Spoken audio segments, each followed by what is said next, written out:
Viewers আসসালামু আলাইকুম, সবাইকে আমার চ্যানেলের পক্ষ থেকে স্বাগত জানাচ্ছি। জাতীয় বিশ্ববিদ্যালয়ের অধীনে অনার্স চতুর্থ বর্ষ পরীক্ষার প্রবেশপত্র কবে দেবে সে বিষয়টি নিয়ে আজকের ভিডিওতে আলোচনা করব। এই সংক্রান্ত যে নোটিশটি জাতীয় বিশ্ববিদ্যালয়ের ওয়েবসাইটে প্রকাশিত হয়েছে, চলুন সেটি দেখে নেওয়া যাক। এখানে বলা হয়েছে যে সংশ্লিষ্ট সকলকে জানানো যাচ্ছে যে 2023 সালের অনার্স চতুর্থ বর্ষ পরীক্ষা আগামী 8/7/2025 তারিখ দুপুর 2টা হতে অনুষ্ঠিত হবে। উক্ত পরীক্ষার প্রবেশপত্র পরীক্ষা নিয়ন্ত্রক মহোদয় ডিজিটাল স্বাক্ষর সহ 30/6/2025 তারিখ রাত 8টায় প্রকাশ করা হবে। অর্থাৎ যে বিষয়টি জাতীয় বিশ্ববিদ্যালয়ের ওয়েবসাইটে এই যে পরীক্ষার অ্যাডমিট কার্ড সেটি প্রকাশ করা হবে আজ 30 জুন রাত 8টায়।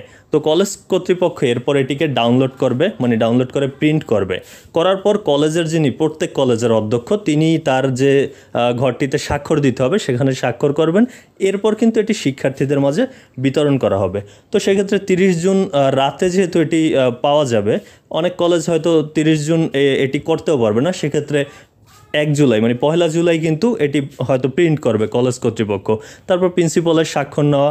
তো সেক্ষেত্রে আপনারা কলেজে যদি 2 তারিখের পর থেকে যোগাযোগ করেন, আশা করি 2 তারিখের পর থেকেই কিন্তু কলেজ থেকে এই অ্যাডমিট কার্ড আপনারা সংগ্রহ করতে পারবেন। তো এই ছিল তথ্যটি।